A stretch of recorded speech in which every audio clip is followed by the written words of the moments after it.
Welcome back to my series of tips and tricks videos trying to help you get the most out of using Skype. This video is going to be slightly out of the ordinary because Skype itself doesn't allow you to record audio. And there'll be probably a lot of you out there that might watch this video and go, not interested in recording audio. But there is some reasons for it, and particularly for those of you who may use Skype as a training tool. To be able to record a Skype conversation with students, to use it for students so they can refer back, and also if you're doing accredited training for a form of compliance, that an auditor can see that the people actually attended the class, or at least can hear that they attended the class. And so recently I was looking around for a product to record Skype audio with that was easy to use, that didn't have a million settings, and was sort of legally free, so that it didn't sort of eat into our budget. So I found a really nice little program called Free Skype Recorder, and I'll just minimize my Skype out of the way. Mp3 Skype Recorder, and at the time of recording this video it's up to version 4.5, and that's where I've got my mouse there. That is where you can click on and download the setup file. I won't download it again and install it during the video because that's fairly boring, but it records, it installs very easily. It doesn't have any sort of nasty options that force you to install toolbars or any of those other things that some free software pushes on you. And it's very easy to use, and where I work, we've tested it and we've used it in a number of situations, and it's worked very well. So when you download and install the Mp3 Skype Recorder, and I'll put a link to the website in the notes below the video on my YouTube channel so that you can click and download your own copy. You get this little, I'll just minimize this out of the way, you get this Mp3 Skype Recorder. Now at the moment it is switched off. I don't want it to be recording automatically at the moment, and you can see here recording is off. If I was to switch it on, you could see it would be monitoring my Skype setup. So it knows that Skype is on, and it would be monitoring me, and as soon as I launched a Skype call, this little recorder would start recording. It would send a message to say it's starting to record. As I say, there are not a lot of options to it, which is a really good thing. There's not tons of settings where you can get yourself sort of confused. The main thing is working out your recordings destination folder, and here is like the default folder that if I was to launch a recording now, this is where it goes.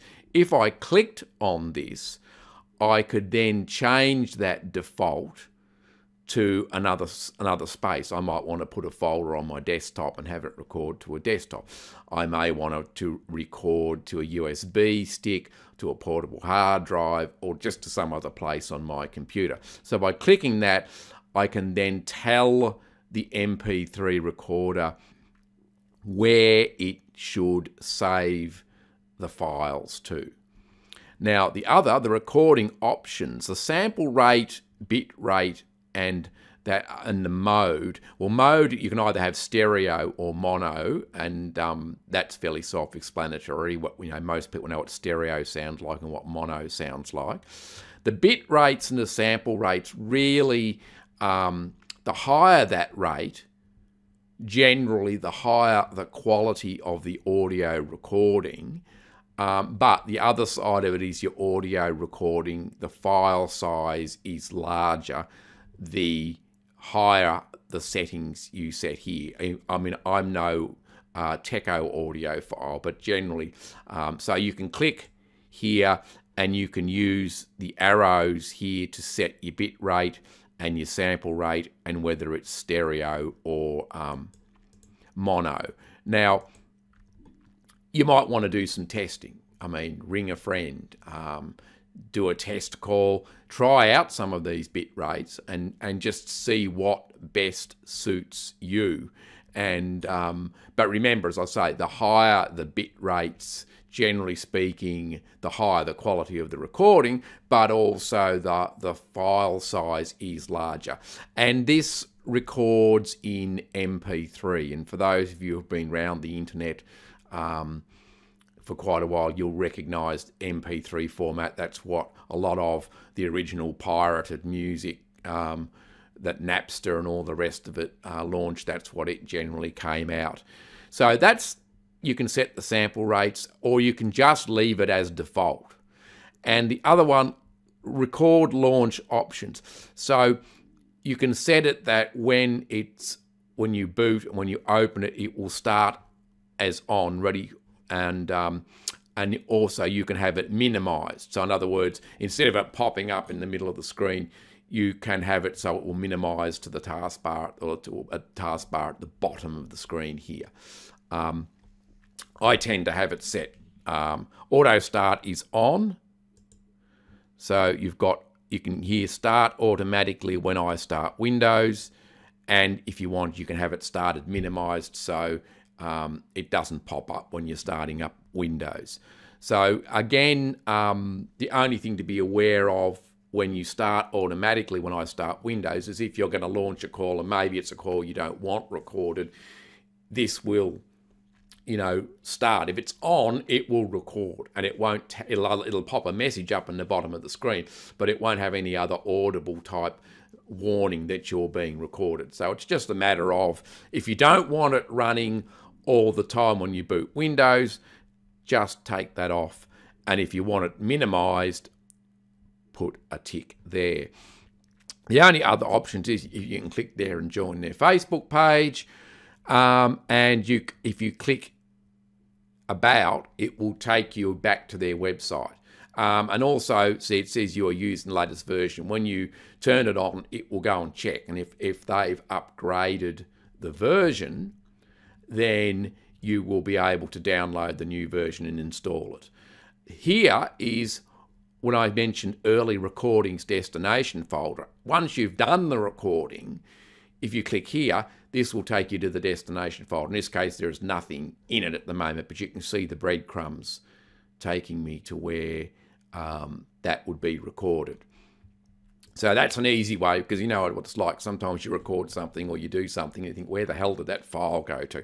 But if you click on there, that will take you to where your file is and you can do whatever you like to your file afterwards. So how does it work? Well, if I open up Skype again, back to my name, you would launch the call. Now, it will work with video calls, but it won't, of course, record the video. It will record the audio only. So you can launch your call, launch your conference call, all that sort of thing.